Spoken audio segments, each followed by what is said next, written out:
Looks a little wet. Let's see. Well,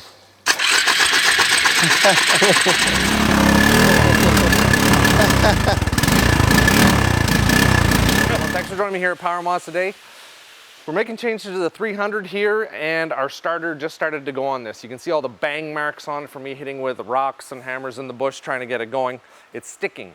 You know, that's a good indication that there's some issues in there. Maybe I got some water in it. So we're gonna change it out with this Bronco electric starter, high quality starter supplied right here in Canada through Gamma. We sell them, of course.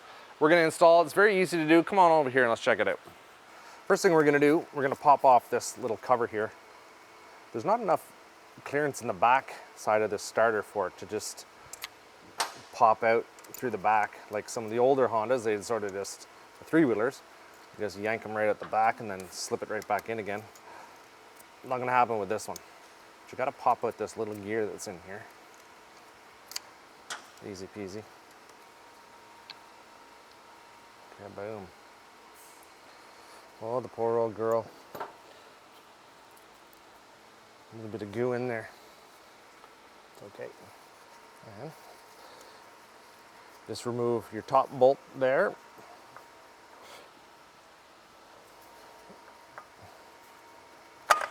One of those. She should be able to caulk enough before you get it out. There we go. Now, I'm trying to do this without having to mess with the carburetor. You should be able to slip it right out. Best. There. Because who wants to take out a carburetor just to replace the starter? There you go, you don't have to do it. But you can see it was sort of butting up against the case of the motor. So you need to actually pop it out. You can hear it. Doesn't sound so good. She's had a hard life. She's had a hard life in the cold and the nasty. You know what, I'm just gonna clean out that garbage while I'm in there because I see it. I don't like it. This engine burns oil. So we're gonna go and take that top end off and do a whole top end rebuild on this too. Now we pull out our Bronco starter. Slip that in the same way that she came out. I've already lubed up the O-ring on it. There we go. Oops, sorry bud. Look at all these little gears look.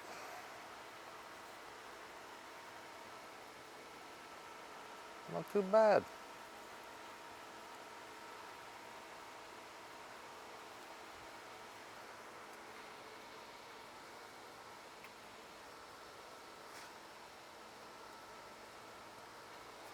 I just want to make sure there were no thrust washers on any of these. I don't see any.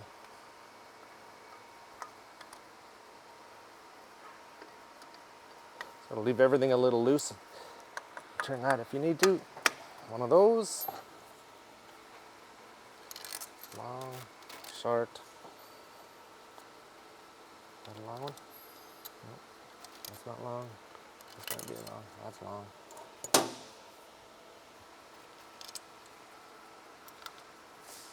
I do have a complete gasket kit for this, but you know what? That one there, it's not leaking. Gasket's in good shape. It didn't split on me. I think it's gonna be just fine. If I need to, I'll put a gasket in it. Here's my ground that goes to that starter. It's a little dirty.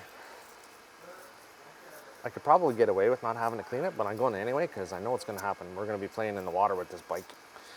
I want to make sure it's in good shape. Same with the power cable coming off the battery there, off that solenoid. I've got this dielectric grease. 9 times out of 10, if you're going to get water inside your starter, and that's really when things start to break down in there, it's going to be through that little top post that your positive or your from your solenoid comes from. So I've got this Permatex dielectric grease. Of course, we have that here as well. I just take a little bit of that and I'm just squeeging it in around the base of that.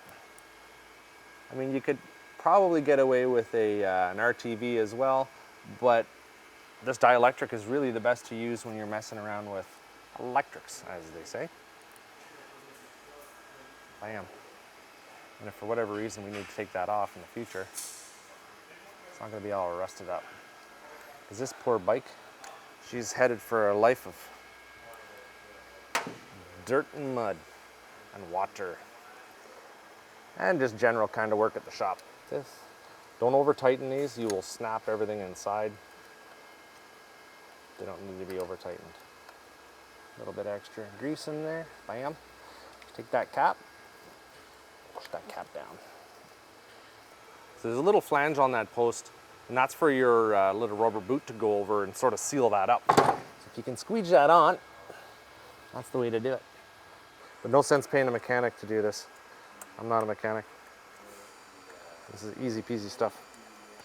That just about wraps that up. If you like watching our channel, make sure you subscribe, give us a big old thumbs up. You can check us out on social media as well. If you want to support us, you can always do that, www.powermods.com, 1-800-667-1175 to get all your parts and pieces you need for your sleds and your ATVs, your UTVs. All these Bronco parts are available through Gamma and of course us. Keep on coming back. We got a lot more to do with this. Check out the tires that are going on this beast. Look at that. 30-inch Mutta and Laws. Gonna look good. Thanks for watching. All right.